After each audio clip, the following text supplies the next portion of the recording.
The bus arrived at the stop with that familiar rumble, the metallic sound of the doors opening like a silent greeting to the start of another day.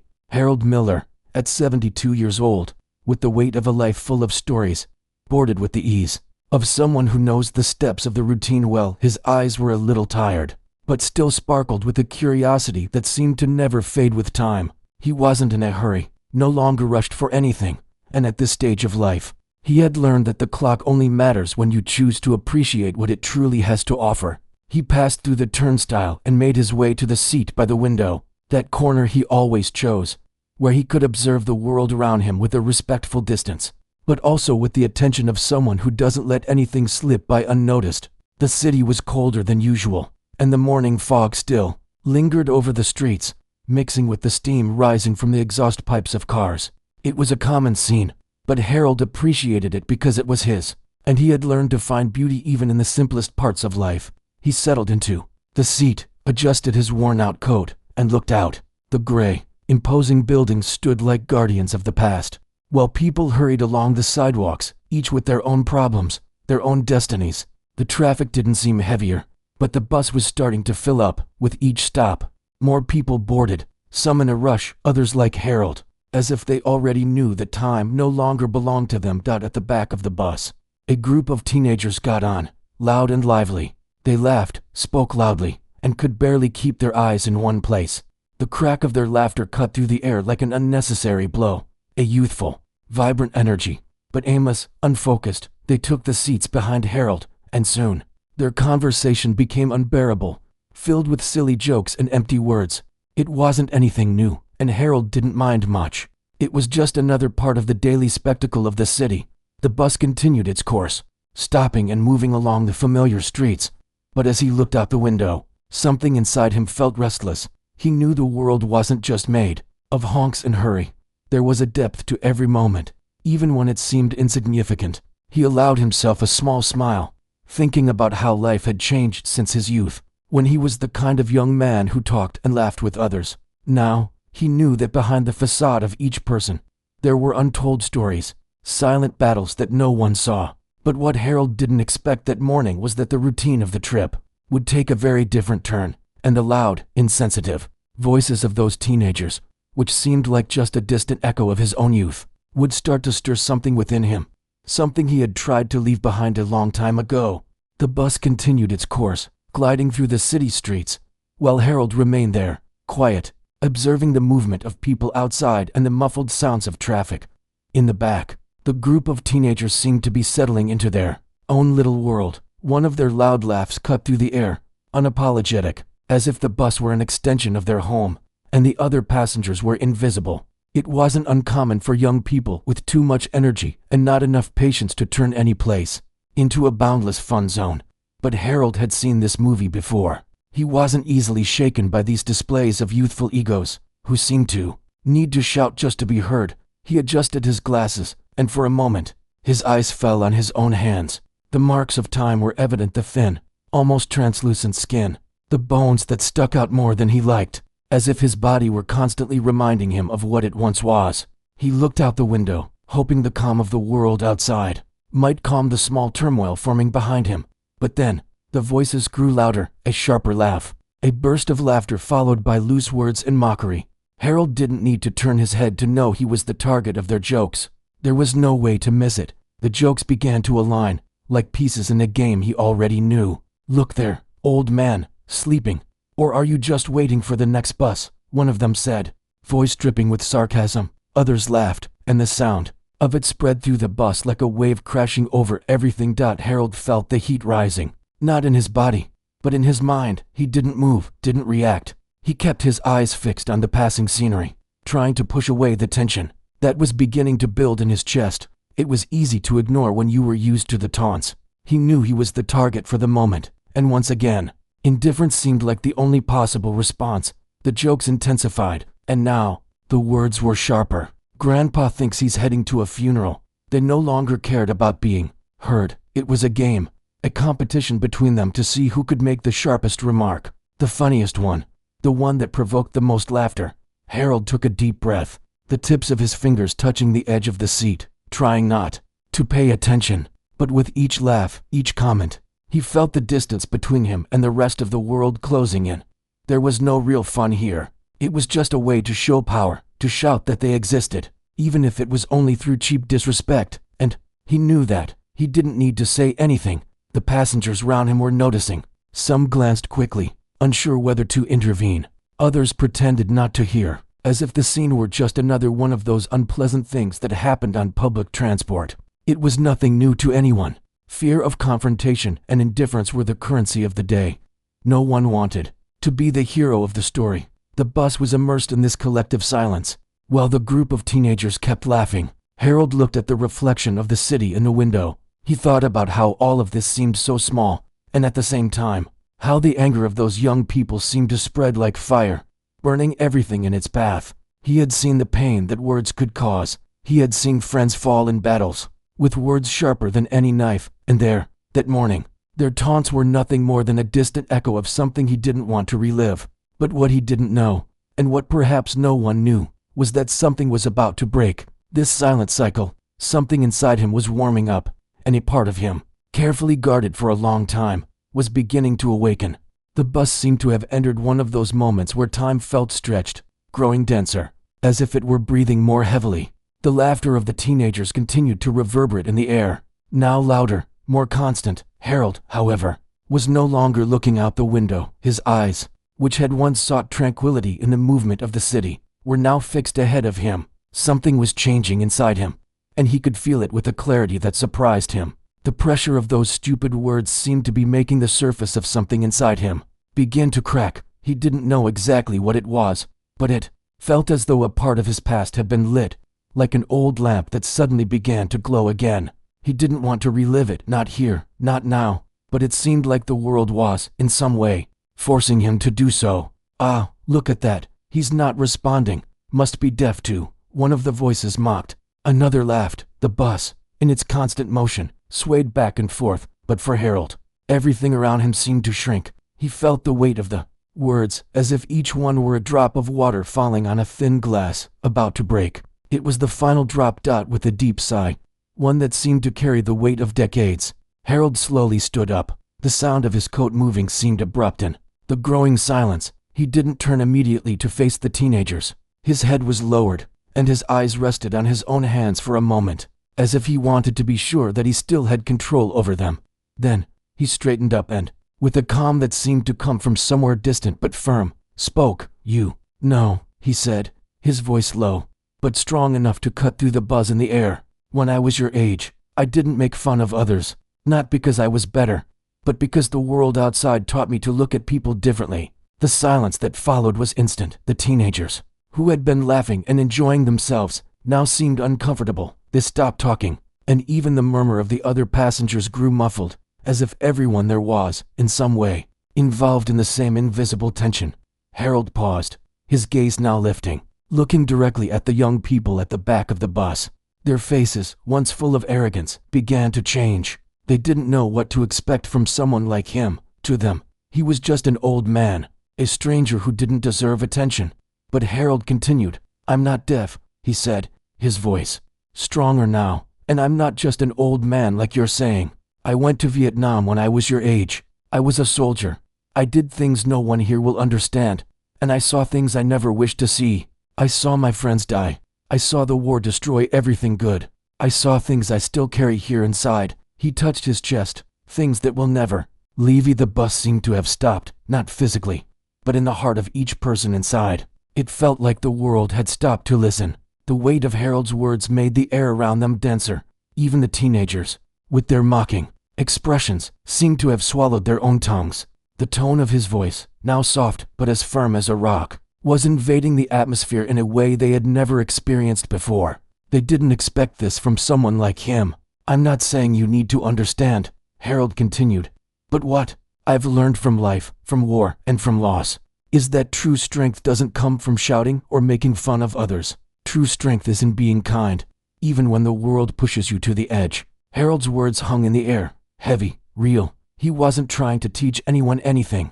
He was just sharing his truth, the one he had known since he was young, but that he only now felt the need to share. The teenagers didn't know what to say. They couldn't mock him anymore. They couldn't laugh. One of them shifted uncomfortably, looking down at the floor, while the others just stared at him, faces pale, as if something inside them had broken. Harold gave a small smile, almost imperceptible, but genuine. He didn't need anything more. He knew that, at that moment, something had changed, at least for those young people, who now looked at him with different eyes. Maybe they didn't understand everything, but maybe, just maybe, they were starting to understand the importance of what he had just shared. And as the bus continued on its way, Harold sat back down, his eyes returning to the window. He wasn't expecting applause. He never expected that, but he felt that, in some way, with that small gesture, he had planted a seed that, with time, would grow. The bus continued on its course, but there was something different in the air now. It wasn't just the uncomfortable silence of the teenagers, who were immersed in their own thoughts, nor the muffled murmur of the other passengers, who seemed more attentive to what was happening. No, it was as if time itself had slowed down a little, as if everyone there was reflecting on Harold's words. It wasn't just a moral lesson he had given, it was something deeper, something that was touching each one of them in a personal way, without asking for permission. Harold was back in his seat, his eyes fixed on the window. But now he wasn't seeing the city passing by outside. He was looking inside himself, to the place where the memories of the past and the scars of war still lived. It was a place he rarely accessed, not out of fear, but out of a kind of respect for everything he had left behind. But at that moment, he felt he had something to say, something that could no longer be kept inside. "I remember, one day," Harold began, more to himself than anyone else, but his voice was clear enough for everyone on the bus to hear. He didn't care about attention anymore. He just knew he needed to share. "It was a hot afternoon in Vietnam. I was with one of my best friends, Tommy. He was my age, in the end, and we thought we could conquer the world. Young and full of courage, we believed our strength was in our ability to fight, to take the blows life gave us and move forward." The teenagers, who had been casting uncertain glances, now seemed completely absorbed in Harold's words. They didn't speak, didn't laugh. They were silent, and what had once been a group of arrogant, mocking youths now seemed to have been transformed into an attentive audience, listening to the man who was sharing something they could never have imagined. But that day, Tommy couldn't take it. Harold continued, his voice becoming graver, almost as if he was reliving the moment. "War doesn't choose who lives and who dies. It just takes. I saw Tommy fall, and what happened after that will never leave me, not because of what he did or didn't do, but because in that moment, I saw true strength in someone. It wasn't the strength of a soldier, the strength of training, the strength of muscle. It was the strength of a person who knew how to be good, knew how to be kind, even when the world was trying to take that away from them." Harold paused, as if allowing the young people, and maybe even the other passengers, to absorb the weight of his words. He looked at the teenagers at the back of the bus, now silent, with expressions that were hard to read, but clearly affected. "True strength," Harold continued, his voice softer now, but laden with the wisdom of years lived, "doesn't come from how you can hurt someone or make them smile through their pain. True strength comes from knowing how to act with kindness, to keep your humanity intact, even when the whole world seems to have lost its own." I learned that, not from books, not from speeches. I learned that when I saw Tommy's face, his eyes, full of fear, but with a calm I never imagined could exist in the middle of chaos. He gave me his last message, not with words, but with an expression. He taught me that true strength is knowing how to care for others, even when you're standing on the edge of the abyss. For a moment, the bus seemed to be in complete silence. The hum of the engine, the sound of the wind against the windows, everything seemed distant, as if the world itself was listening to the story Harold was sharing. He didn't look at the teenagers now. He didn't need to. He knew the words had been spoken, and that the impact was already happening. Still, he felt the need to say more, to close the circle. "Tommy died that day. I survived, but that didn't make me stronger. It didn't make me invincible. I realized that surviving the war wasn't the true victory. The true victory was learning how to live after it, learning how to be human after everything I saw and went through. And that, my friends, is true strength." Harold sat back down, the weight of his words falling on him like an avalanche of memory. He didn't expect applause, not even recognition. He knew that, at that moment, something more important was happening. The truth had been spoken, and, as simple as it was, truth has the power to change people, even if just for an instant. The teenagers weren't laughing anymore. They were quiet, looking at Harold in a way they'd probably never looked at anyone before. One of them, the one who seemed the most impetuous, now had his head down, his hands gripping the back of the seat, as if he were trying to deal with the shame that was beginning to rise within him. Others were wide-eyed, absorbing the words, with an intensity that only those who've seen true suffering could understand. The journey continued, and the bus moved along its route. But inside that small space, something had changed, and Harold knew that maybe, just maybe, the world outside could be a little kinder, a little more humane. After that simple conversation, the trip seemed to be coming to an end, but the weight of Harold's words still hung in the air, like a thick fog that refused to dissipate. The bus, which had once been just an ordinary means of transportation, now felt like something more. It was immersed in an unusual silence, a silence heavy with reflection. Each passenger seemed to absorb what had been said in a different way. Some looked out the window, trying to return to the outside world, as if the silence had become too uncomfortable to bear. Others, like Harold, stayed in their corner, immersed in their own thoughts. The teenagers, however, seemed unsure of how to behave. The group that had once dominated the back of the bus with their jokes and loud laughter was now tense. The tension in the air was palpable. They had been impacted in a way they couldn't yet fully comprehend. Harold's words had stirred something inside them, something they had been trying to hide beneath the facade of fearless, immortal adolescence. But now, something had changed. The laughter had died down, and discomfort grew with every passing second. One of the boys, the tallest and usually the most sarcastic, looked at his friends with a serious expression, the kind of look someone has when they begin to realize that there's no going back, that life, in some way, had put them in a position where they had to face something greater than their jokes. He looked at Harold, and for a moment, something in his expression seemed to crack. It wasn't just shame, it was something deeper, a painful understanding that, deep down, he knew he had crossed a line, that he had touched something much more sensitive than he had imagined. The boy slowly stood up, his eyes fixed on the ground. He walked toward Harold, his steps hesitant, as if carrying the weight of all the discomfort that was flooding him. At first, it seemed like he wanted to say something, but the words wouldn't come. He was in turmoil, trying to find a way to apologize, to fix something that even he didn't know what it was. His voice was shaky. I just wanted to. I'm sorry. He stopped, as if searching for the right words, as if fighting against the shame rising in his chest. Harold, who was sitting there with a serene calmness, looked at the boy with eyes that had seen much pain, much struggle. He didn't need to respond immediately. He just remained silent, letting the boy finish what he was starting to say, even though the words were hard to come by. I don't know what came over me. We were just, messing around, and now, thinking about it, I really shouldn't have done that. The boy spoke, his eyes avoiding contact with Harold's. It was obvious he was trying to understand what had happened, trying to process the weight of it all. He seemed to be confronting not just the shame of mocking someone older, but something deeper. He was confronting his own cruelty, the lightness with which he had treated a person like Harold. I'm really sorry, truly. Harold looked at him, his eyes gentle but full of silent wisdom. He wasn't there to judge. He wasn't there to condemn. What he knew, and what he wanted to convey, was that real transformation began right then and there. In that moment, with that apology, something had changed. It wasn't the end, but the beginning of something bigger, something the boy probably couldn't yet fully understand. You don't need to apologize to me, Harold said calmly, his voice quiet like a soft breeze. But I appreciate that. You spoke up. True change begins when we start to see others, not as a joke, but as someone with their own story, their own struggles. The boy, now with his eyes fixed on Harold, seemed unsure of what to do with those words. He was used to a world where apologizing simply meant getting past the mistake, moving on without much thought.